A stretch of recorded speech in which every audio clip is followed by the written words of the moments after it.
6 महिन्यांच्या गरोदर असलेल्या महिलेला अचानक प्रसूती कळा सुरू झाल्या. पतीने तिला तातडीने रुग्णालयात दाखल केले. तेथे महिलेने गोंडस बाळाला जन्म दिला. मात्र बाळाचा मृत्यू झाल्याचं डॉक्टरांनी घोषित केलं. इतकंच नाही तर त्याचं मृत्यू प्रमाणपत्रही दिलं. दरम्यान बाळावर अंत्यसंस्कार करण्यासाठी कुटुंबीय स्मशानभूमीत पोहोचले असता बाळ जिवंत असल्याचं त्यांना कळालं. यानंतर कुटुंबियांनी तातडीने रुग्णालयात धाव घेत बाळाला पुन्हा उपचारासाठी दाखल केलं. हा धक्कादायक प्रकार आसाममधील सिलचर शहरात घडला आहे. या प्रकरणी बाळाच्या वडिलांनी दिलेल्या तक्रारीवरून पोलिसांनी एका खासगी डॉक्टरांविरोधात गुन्हा दाखल केला आहे.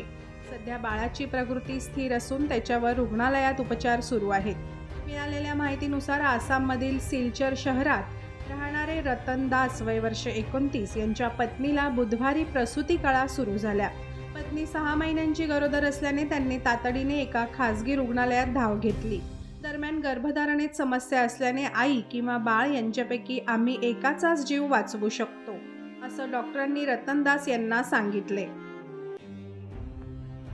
चोरी प्रकरणी पायधुनी पोलीस ठाण्यात गुन्हा दाखल करण्यात आलेला होता. मुंबई पोलिसांनी राधानगर पोलिसांच्या मदतीने सापळा रचून आरोपी सैदुल नूर इस्लाम शेख वय वर्ष 28 याला अटक करून आज स्थानिक न्यायालयात ट्रान्झिट रिमांडवर नेले आहे. न्यायालयाने शेख याला 10 ऑक्टोबरपर्यंत पोलीस कोठडी सुनावली असल्याची माहिती पायधुनी पोलीस ठाण्याचे पोलीस निरीक्षक रवींद्र कुडापकर यांनी ETV भारतशी बोलताना सांगितले. पायधुनी पोलिसांनी CCTVच्या माध्यमातून आरोपींची ओळख पटवली. तसेच या आरोपींविरोधात मुंबई 16 गुन्हे दाखल असल्याचे त्यांना फोटो पोलीस दाखवल्यानंतर कळाले. आरोपीचा झारखंड येथील मूळ पत्ता पायधुनी पोलिसांना मिळाला. यानंतर पायधुनी पोलिसांच्या पथकाने झारखंडला जाऊन 4 दिवसात आरोपी सैदुल नूरिस्लाम शेख याला अटक केली. सैदुल शेख याच्यावर विविध पोलीस ठाण्यात 16 गुन्हे दाखले आहेत. त्याच्या विरुद्ध मुंबईतील काळा चौकी, MRA, RAK आणि आगरीपाडा पोलीस ठाण्यात घरफोडी आणि दुकान फोडून चोरी केल्याचे गुन्हे आहेत. आरोपी विरुद्ध पूर्वीचे रेकॉर्ड होते, त्यामुळे त्याची संपूर्ण माहिती पोलिसांकडे उपलब्ध होती. पायधुनी पोलीस ठाण्याचे प्रभारी पोलीस निरीक्षक रवींद्र कुडापकर यांनी सांगितले की झारखंडमधील आरोपीचे मोबाईल लोकेशन सापडल्यानंतर PSI संकल्प मोकळ यांनी तातडीने पाठवण्यात आले. मुंबई पोलिसांनी राधानगर पोलिसांच्या मदतीने सापळा रचून आरोपी सैदुल नूर इस्लाम शेख याला अटक करून स्थानिक न्यायालयात ट्रान्झिट रिमांडवर नेले. मुंबईत आल्यानंतर त्याला येथील न्यायालयात हजर करण्यात आले. न्यायालयाने त्याला 10 ऑक्टोबरपर्यंत पोलीस कोठडी सुनावली आहे. सांगली जिल्ह्यातल्या कडेगाव तालुक्यातील वांगी गावच्या स्वातंत्र्यवीर शाहीर शंकरराव निकम यांचा मोठा मुलगा अशोक निकम याच्या घरासमोर व मागील बाजूस दरवाजाला विजेच्या विद्युतवाहक तारेद्वारा 11 kVचा करंट देऊन संपूर्ण कुटुंब संपवण्याचा धक्कादायक प्रयत्न अज्ञाताकडून झाला. 11 kV विजेवर करंट दिल्यामुळे विद्युत वितरण कंपनीची गावची वीज बंद पडल्यामुळे सुदैवाने संपूर्ण कुटुंब वाचले आहे. या प्रकरणी निकम कुटुंबाने चिंचणी वांगी पोलीस स्टेशनमध्ये अज्ञातांविरोधात तक्रार दिली आहे. मात्र देव तारी त्याला कोण मारी या युक्तीप्रमाणे हे कुटुंब सुखरूप बचावले आहे. मिळालेल्या माहितीनुसार स्वातंत्र्य शाहीर कैलासवासी शंकरराव निकम यांचे मोठे सुपुत्र अशोकराव निकम हे वांगी गावच्या उत्तरेस शिवणी रोडलगत कुटुंबियांसह राहतात. मंगळवारी अशोक निकम आपली पत्नी व 2 मुलांसह जेवण करून झोपले होते. दरम्यान रात्री 1 वाजता अचानक घरासमोर विजेचा मोठा जाळ झाला व घरातील लाईट गेली. मात्र घराजवळ ट्रान्सफॉर्मर असल्यामुळे त्यांनी ट्रान्सफॉर्मरमध्ये जाळ झाला असेल असे समजून दुर्लक्ष केले. मात्र दुसऱ्यांदा वीज आल्यानंतर घरालगत जाळ झाल्यामुळे त्यांनी घरातील सर्वांना जागे केले. मविप्राच्या आडगाव येथील डॉक्टर वसंतराव पवार वैद्यकीय महाविद्यालयात 3 दिवसांपूर्वी महिलेच्या प्रसूतीनंतर परिचारिकेच्या हलगर्जीपणामुळे नवजात अर्भक खाली पडल्याने मृत झाल्याचा आरोप बालकाच्या पालकांनी केला आहे. परंतु नैसर्गिकरित्या झालेल्या प्रसूतीनंतर मृत अर्भक जन्माला आल्याचे रुग्णालयाचे म्हणणे आहे. जिल्हा शासकीय रुग्णालयातील शवविच्छेदन अहवालातही अर्भकाचा मृत्यू नैसर्गिक असल्याची नोंद आहे. फाल्गुनी सूरज जाधव वय वर्ष 30 यांना सोमवारी प्रसूती वेदना सुरू झाल्याने त्यांच्या पतीने आडगाव वैद्यकीय महाविद्यालयात उपचारार्थ त्यांना दाखल केले. दुपारी फाल्गुनी यांची प्रसूती झाल्यानंतर अर्भक मृत झाल्याने आडगाव पोलिसात अकस्मात मृत्यू नोंदवण्यात आला. बुधवारी दिनांक 4 तारखेला दुपारी या प्रकरणी मृत अर्भकाच्या पालकांनी महाविद्यालय प्रशासनासह डॉक्टरांवर हलगर्जीपणाचा आरोप केला. प्रसूतीवेळी परिचारिकेच्या हलगर्जीपणामुळे नवजात अर्भक खाली पडल्याने त्याच्या डोक्याला इजा झाल्याचा दावा पालकांनी केला. त्यावर संबंधित महिलेची महाविद्यालयात दुसरी प्रसूती होती. सोमवारी प्रसूतीवेळी डॉक्टरांना समजले की अर्भकाचे हृदयाचे ठोके कमी होत आहे. डॉक्टरांनी अर्भकाच्या जन्मानंतर बराच प्रयत्न केला पण त्यांना यश आले नाही. नवजात अर्भकाच्या पालकांनी केलेल्या दाव्यावरून शवविच्छेदनाचा निर्णय घेण्यात आला असे महाविद्यालयीन प्रशासनाने स्पष्ट केले आहे. जिल्हा रुग्णालयातील शवविच्छेदन कक्षातील वैद्यकीय अधिकाऱ्यांनीही नवजात बालकाचा मृत्यू नैसर्गिक असल्याचे नमूद केले. या प्रकरणी दाखल अकस्मात मृत्यूचा तपास आडगाव पोलीस करीत आहे. त्यातून घटनेमागील खरे कारण स्पष्ट होण्याची शक्यता आहे. दुचाकीने जात असताना अचानक गाडीसमोर कुत्रा आडवा आला. यामुळे दुचाकीचा ब्रेक दाबल्याने गाडी घसरल्यामुळे दुचाकीवरील महिला रस्त्यावर पडली. या अपघातात महिलेचा जागीच मृत्यू झाला. ही घटना म्हसावत तालुका जळगाव फाट्याजवळ घडली. चित्राबाई शालिग्राम पाटील वय वर्ष 30 असे या महिलेचे नाव आहे. चित्राबाई या परिवारासह अमळनेर तालुक्यातील ताडेपुरा येथे वास्तव्यास होत्या. 30 सप्टेंबरला सायंकाळी 7च्या सुमारास त्या मामेभाऊ व मुलासोबत दुचाकीने जात होत्या. त्यावेळी दुचाकीसमोर अचानक कुत्रा आडवा आला.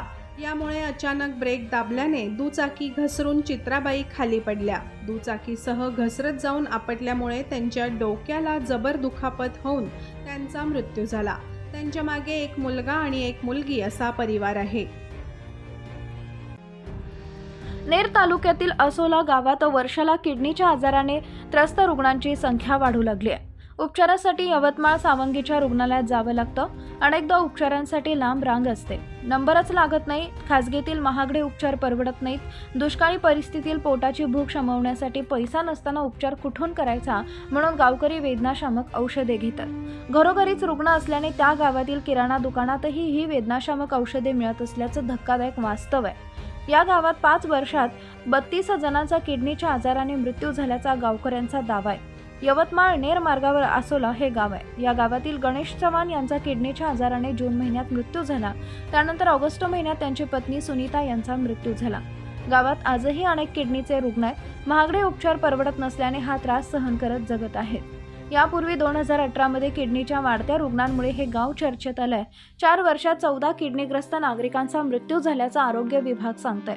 तर गावकरी या संख्येत आता 16 रुग्णांची भर पडल्याचं सांगतायत. हे सर्व शेतकरी आणि शेतमजूर होते. काँग्रेसचे प्रदेश सरचिटणीस देवानंद पवार यांनी असोलाचा प्रश्न लावून धरला. यानंतर गावात आरोग्य शिबिर घेण्यात आलं. गंभीर आजार असलेल्या रुग्णांना सावंगींच्या रुग्णालयात दाखल करण्यात आले.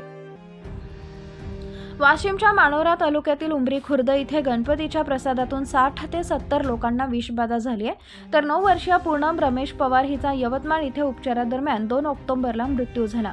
तर मृतकची बहीण करिश्मा रमेश पवार, आकांक्षा अजित पवार यांच्यावर दिग्रस येथील खासगी रुग्णालयामध्ये उपचार सुरू आहेत. मरीखुर्द येथील सार्वजनिक गणेश मंडळाच्या वतीने 27 सप्टेंबरला सायंकाळी प्रसाद वाटप करण्यात आले. यातील 60 ते 70 नागरिक व लहान मुलांना प्रसाद खाल्ल्यानंतर मळमळ, उलटी व हगवण लागल्याने 28 सप्टेंबरला पोहरादेवी प्राथमिक आरोग्य केंद्रातील आरोग्य पथक गावात दाखल झाले. काही लोकांवर उपचार करण्यात आले. या रुग्णांपैकी 5 रुग्णांची प्रकृती चिंताजनक असल्याने दिग्रस येथे उपचार केल्यानंतर जिल्हा परिषद शाळेत 3रीत शिक्षण घेणारी पूनम रमेश पवार हिला यवतमाळ येथील शासकीय रुग्णालयात भरती करण्यात आले. मात्र उपचारादरम्यान तिचा मृत्यू झाला.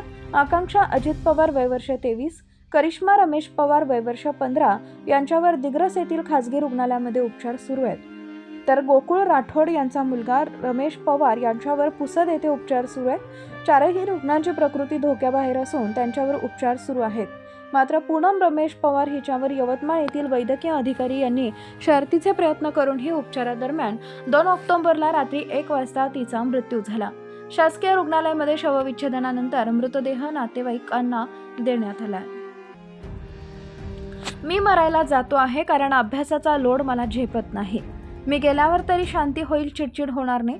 मला नाशिकला जायचं होतं पण आता अभ्यासाचा लोड इतका होता की शेवटी मला मरून जावं लागतंय.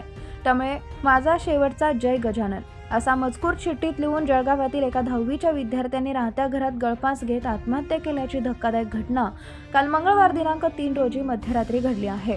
तन्मय गजेंद्र पाटील, वय वर्ष 14, राहणार गणेश कॉलनी असं मृत विद्यार्थ्याचं नाव आहे. जळगाव शहरातील एटी झांबरे माध्यमिक विद्यालयात इयत्ता 10वीच्या वर्गात शिक्षण घेत असलेला तन्मय हा गणेश कॉलनी परिसरात आई वडील ॲडव्होकेट गजेंद्र पाटील आणि मोठा भाऊ ओम यांच्यासोबत राहत होता. गेल्या काही दिवसांपासून तो अभ्यासाच्या तणावात होता. काल मंगळवारी रात्री जेवण करून सर्वजण झोपले होते. वडील गजेंद्र पाटील हे रात्री लघुशंकेला उठले असता त्यांना तन्मय जागेवर दिसला नाही. त्यामुळे त्यांनी वरच्या खोलीत जाऊन पाहिले असता मुलाने गळफास छताला घेतल्याचं दिसले आहे. अहमदनगर जिल्ह्यात एक धक्कादायक घटना घडली आहे.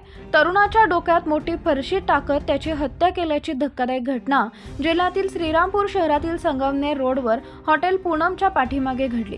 काल बुधवारी संध्याकाळी 7:45 वाजेच्या सुमारास ही भयंकर घटना घडली आहे. घटनेनंतर अज्ञात आरोपी घटनास्थळावरून फरार झाले आहेत. श्रीरामपूर पोलिसांची पथके आरोपींच्या शोधासाठी रवाना झाली आहेत. शहराच्या मध्यवर्ती ठिकाणी तरुणाची हत्या झाल्याने श्रीरामपूर शहरात खळबळ उडाली आहे. शाहरुख उर्फ गाठण उस्मान शाह असं मयत तरुणाचं नाव आहे. मैताच्या भावाच्या फिर्यादीवरून श्रीरामपूर शहर पोलीस ठाण्यात अज्ञात आरोपी विरुद्ध गुन्हा दाखल करण्यात आलाय. पोलिसांकडून मिळालेल्या माहितीनुसार अज्ञात आरोपीने फिर्यादीचा मयत भाऊ शाहरुख उर्फ गाठण उस्मान शाह, वय वर्ष 28, राहणार सुभेदार वस्ती, वॉर्ड नंबर 2, श्रीरामपूर, तालुका श्रीरामपूर, जिल्हा अहमदनगर यास अज्ञात कारणावरून त्याच्या डोक्यावर फरशी दगड मारून त्यास गंभीर दुखापत करून त्याची हत्या केली. याबाबत फिर्यादी भाऊ यांनी पोलीस स्टेशनला येऊन फिर्याद दिल्याने फौजदारी गुन्हा दाखल करण्यात आला आहे. अरे देवा, माझी लेक गेली, तिचं बाळही गेलं, आता मी काय करू? हा काळजाचा ठोका चुकवणारा एका आईचा आक्रोश मनाला चटका लावून जातो. आरोग्य यंत्रणेच्या ढिसाळपणानं आणखी किती निष्पापांचे बळी गेल्यावर सरकारला जाग येणार हा प्रत्येकालाच पडलेला प्रश्न, पण उत्तर मात्र अनुत्तरित. नांदेडच्या शासकीय रुग्णालयात मृत्यूचं तांडव सुरू असून एका मातेचा आणि तिच्या नवजात बाळाचा मृत्यू झाला. अंजली मनसक वाघमारे, वय वर्ष 22 असं मृत मातेचं नाव होतं. लोहा तालुक्यातील अंजली वाघमारे यांना प्रसूतीसाठी रुग्णालयात दाखल करण्यात आले होते. शनिवारी सायंकाळी त्यांची प्रसूती झाली. प्रसूती नॉर्मल होऊन त्यांनी मुलीला जन्म दिला. मुलीच्या जन्माने कुटुंबीय खूप आनंदात होते.